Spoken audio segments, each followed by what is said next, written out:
नमस्कार दोस्तों, आज के इस वीडियो में हम आपको बताएंगे कक्षा 10वीं हिंदी का अर्धवार्षिक परीक्षा पेपर। दोस्तों, इस पेपर का पूर्णांक होने वाला 75 अंकों का, समय होने वाला 3 घंटे का।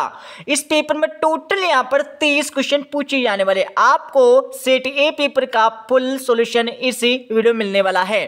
तो यहाँ पर देख लीजिएगा, इस पेपर का हमारा पहला क्वेश्चन दिया, सही विकल्प चुनकर लिखिए। आपकी परीक्षा में 6 नंबर के सही विकल्प पूछे जाने वाले हैं। जैसे कि हमारा पहला सही विकल्प दिया है, जिन वाक्यों में 2 क्रम होते हैं उनकी क्रिया कहलाती है। इसको तो लगा लीजिएगा, इसमें आपको लिखना होगा द वाला द्विक्रमक क्रिया। अब यहाँ पर हमारा दूसरा सही विकल्प देख लीजिएगा, हिंदी का सर्वाधिक लोकप्रिय महाकाव्य कौन सा है। तो दूसरे यहाँ पर क्वेश्चन का आंसर लगा लीजिएगा। दूसरे क्वेश्चन आपको लगाना होगा ब वाला रामचरितमानस। अब यहाँ पर हमारा तीसरा सही विकल्प देख लीजिएगा, काव्य की शोभा बढ़ाने वाले तत्व को कहते हैं। तो तीसरे यहाँ पर क्वेश्चन का आंसर लगा लीजिएगा। तीसरे में आपको लगाना होगा यहाँ पर द वाला अलंकार। इसके साथ आपका चौथा सही विकल्प दिया है, चौपाई में कितनी मात्राएं होती है। तो चौथे का आंसर लगा लीजिएगा। चौथे में आपको लिखना होगा सा वाला 16 मात्राएं होती है।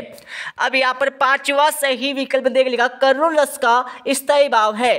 तो करुण रस का स्थायी भाव कौन सा होता है, इसमें आपको लगाना होगा द वाला शोक होता है। अब यहाँ पर छठा सही विकल्प देख लीजिएगा, शब्द गुण के कितने प्रकार के होते हैं। तो छठे का आंसर लगा लीजिएगा। छठे में आपको लिखना होगा ब 3 प्रकार के होते हैं, ठीक है। अब यहाँ पर हमारा क्वेश्चन नंबर 2 दिया है। क्वेश्चन 2 में आपको क्या करना है, खालिस्तान की पूर्ति करना है। जैसे कि हमारा पहला दिया है, पंचवटी खालिस्तान समास का उदाहरण है। तो पहले में आपको लिखना है यहाँ पर दिग्गु, क्या लिखना है दिगु। आपको यहाँ पर पहले खालिस्तान का आंसर लगाना होगा। इसके साथ आपका दूसरा खालिस्तान दिया है, अर्थ के आधार पर वाक्य खालिस्तान प्रकार के होते हैं। तो दूसरे खालिस्तान में आपको लगाना है, क्या लगाना है 8 आपको लिखना है, ठीक है। इसके साथ ही आपका यहाँ पर तीसरा खालिस्तान दिया है, जिसके कारण स्थायी भाव उत्पन्न हो वह खालिस्तान कहलाता है। तीसरे यहाँ पर खालिस्तान का आंसर लगा लीजिएगा। तीसरे में आपको लिखना होगा आलम्बन, क्या लिखना है आलम्बन। आपको तीसरे खालिस्तान का आंसर लगाना होगा। अब यहाँ पर हमारा चौथा खालिस्तान देख लीजिएगा, काम यानी एक खालिस्तान है। तो इसमें आपको लिखना होगा, क्या लिखना है महाकाव्य आपको लिखना है। महाकाव्य आपको यहाँ पर चौथे खालिस्तान का आंसर लगाना होगा। अब यहाँ पर हमारा पांचवा खालिस्तान देख लीजिएगा, सोलह चंद में खालिस्तान चरण होते हैं। तो पांचवें खालिस्तान का आंसर लगा लीजिएगा।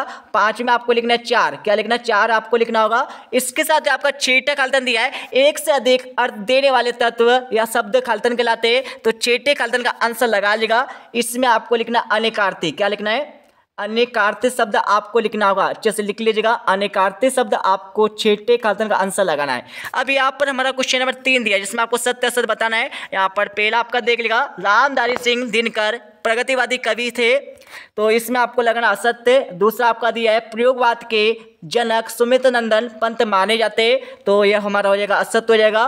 और तीसरा आपका दिया, गोपियों ने उद्धव के संदेश को स्वीकार कर लिया। तो तीसरा हो जाएगा आपका असत्य हो जाएगा। इसके साथ आपका चौथा दिया, सीता स्वयंवर में राम लक्ष्मण मुनि विश्वामित्र के साथ गए थे, बिल्कुल गए थे, सत्य हो जाएगा। और पांचवा आपका दिया, नागार्जुन का बचपन से यही नाम था। तो बिल्कुल ये हमारा हो जाएगा असत्य हो जाएगा, ठीक है। इसके साथ आपका छठा दिया है, जयशंकर प्रसाद छायावाद के कवि है। तो छठा हो जाएगा आपका सत्य हो जाएगा।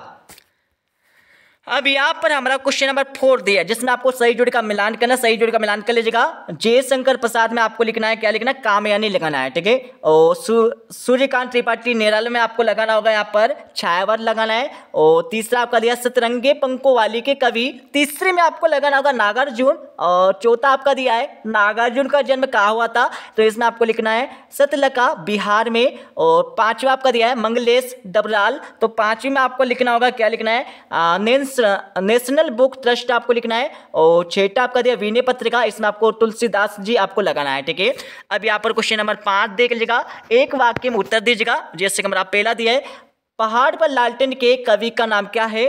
तो इसमें आपको लिखना है, क्या लिखना है जो हमारा पहला यहाँ पर क्वेश्चन दिया है। तो इसमें आपको लिखना होगा, क्या लिखना है मंगलेश डबलाल। आपको यहाँ पर पहले यहाँ पर क्वेश्चन का आंसर लगाना है, ठीक है। इसके साथ आपका दूसरा दिया है, नेताजी की प्रतिमा किसकी बनी थी। तो किसकी बनी थी, इसको तो लगा लीजिएगा। दूसरे में आपको लिखना होगा यहाँ पर संगमरमर, क्या लिखना है संगमरमर आपको लिखना है, ठीक है। इसके साथ आपका तीसरा दिया है, बाल गोविंद भगत क्या काम करते थे। तो इसका आंसर लगा लीजिएगा। यहाँ पर अगला देख लीजिएगा, यहाँ पर हमारा दिया है यहाँ पर हमारा अगला दिया है, ठीक है। भोलानाथ से सॉरी यहाँ पर बाल गोविंद भगत का क्या काम करते थे, तो तीसरे यहाँ पर क्वेश्चन में लिखना होगा, क्या लिखना है, खेती बाड़ी से जुड़े गृहस्थ का काम करते थे, ठीक है। इसको उत्तर आपको मिल जाएगा इस वीडियो के लास्ट में। चौथा आपका दिया है, भोलानाथ से सिसकनाथ क्यों भूल गया, तो चौथे का आंसर लगा लीजिएगा अपने साथियों को देखकर। चौथे में क्या लिखना आपको, अपने साथियों को देखकर, अपने साथियों को देखकर भोलानाथ सिसकना भूल गए थे, अपने साथियों को देखकर, ठीक है, आपको लिखना होगा। इसके साथ ही आपका अगला दिया है पांचवा, अज्ञे ने हिरोशिमा कविता का कहाँ बैठकर लिखी थी, तो पांचवा आपको लिखना है, क्या लिखना है, हवाई जहाज में, क्या लिखना है, हवाई जहाज। आपको पांचों को उत्तर लगाना होगा, अच्छे से लगा लीजिएगा। इसके साथ आपका छठा दिया है, बच्चों को कौन सी शरारत महंगी पड़ी, इसको उत्तर आपको मिल जाएगा इस वीडियो के लास्ट में। अब यहाँ पर फटाफट देख लीजिएगा। छठा क्वेश्चन आपका दिया है, प्रगतिवाद की दो प्रमुख विशेषता आपको लिखना है, तो क्वेश्चन आपका दिया है, ठीक है। दोस्तों आपको चैनल को सब्सक्राइब कर लेना है, आप सभी को पता होगा, क्योंकि हम आपको सिर्फ रियल वाला पेपर ही देते हैं, ठीक है। और हमसे थोड़ी सी यहाँ पर गलती हो गई है, यहाँ पर इंग्लिश के पेपर में जो आपको सिर्फ यहाँ पर सेट बी पेपर आपको दिया था, ठीक है, बट आपको सेट ए और सेट बी दोनों पेपर मिलने वाले हिंदी के पेपर में। यहाँ पर हमारा सातवां क्वेश्चन हो जाएगा, सातवें के बाद यहाँ पर आठवीं के बाद यहाँ पर नौवां क्वेश्चन आपका दिया, ठीक है। नौवें के बाद 10वां, 11वां, 12वां, 13वां, 14वां, 15वां, 16वां, ठीक है। 16वें के बाद यहाँ पर 17वां क्वेश्चन आपका हो जाएगा नीचे वाला। 17वें के बाद यहाँ पर 18वें क्वेश्चन में आपको संदर्भ प्रसंग सहित आपको भावार्थ लिखना है, ठीक है, अच्छे से याद कर लीजिएगा। ये हमारा 3 नंबर का क्वेश्चन कंप्लीट हो जाएगा। और ये हमारा 19 क्वेश्चन आपका दिया है, ठीक है। 19वें के बाद नीचे वाला हमारा हो जाएगा 20वां क्वेश्चन, ठीक है। 20वें के बाद यहाँ पर 21 क्वेश्चन आपको दिया, अच्छे से याद कर लीजिएगा।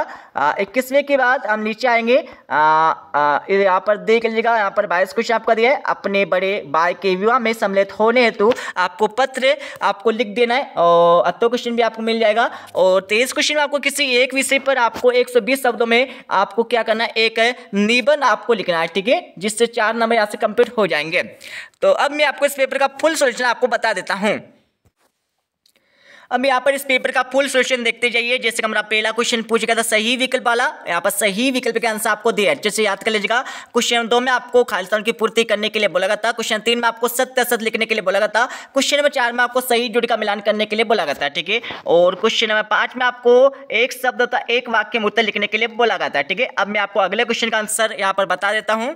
यहाँ पर छठे क्वेश्चन का आंसर लगा लीजिएगा, ठीक है। ये हमारा छठे क्वेश्चन का आपका पहले का आंसर दिया, इसके साथ इसके 8वीं वाले का उत्तर भी यहाँ पर देखने को मिल जाएगा, ठीक है। और ये हमारा 7वें क्वेश्चन का आपको उत्तर हो जाएगा। 7वें के बाद ये हमारा 8वें क्वेश्चन का आपको 8वीं वाले का आंसर दिया है, और ये हमारा 8वें क्वेश्चन का आपको पहले का आंसर मिल जाएगा। इसके साथ यहाँ पर हमारा 9वें क्वेश्चन का उत्तर आपको दिया है, ठीक है। और ये हमारा 10वें क्वेश्चन का उत्तर आपको मिल जाएगा, अच्छे से याद कर लीजिएगा। 10वें के बाद ये हमारा 10वें क्वेश्चन के यहाँ पर 8वीं वाले का आंसर हो जाएगा, ठीक है। इसके साथ ही यहाँ पर हमारा 11वें क्वेश्चन का उत्तर लगा लीजिएगा। 11वें के बाद हम अगले चलेंगे, यहाँ पर 12वें क्वेश्चन का उत्तर लगा लीजिएगा, ठीक है। 12वीं के बाद यहाँ पर हमारा 13वें क्वेश्चन का आंसर लगा लीजिएगा। 13वें के बाद यहाँ पर हमारा 14वें क्वेश्चन का आंसर लगा लीजिएगा। 14वें के बाद यहाँ पर हमारा 15वें क्वेश्चन का उत्तर आपको दिया है, ठीक है। 15वें के बाद यहाँ पर हमारा 16वें क्वेश्चन का उत्तर लगा लीजिएगा। 16वें के बाद नीचे वाला हमारा 17वें क्वेश्चन के यहाँ पर 8वीं वाले का उत्तर हो जाएगा, ठीक है। और ये हमारा 16वें क्वेश्चन का उत्तर आपको दिया है, ठीक है। अब यहाँ पर जितने भी यहाँ पर क्वेश्चन के उत्तर छूट गए उनके आंसर आपको स्वयं देख कर लगा लेना है, ठीक है दोस्तों। मिलते हैं अगले वीडियो में, जब जय हिंद, वंदे मातरम।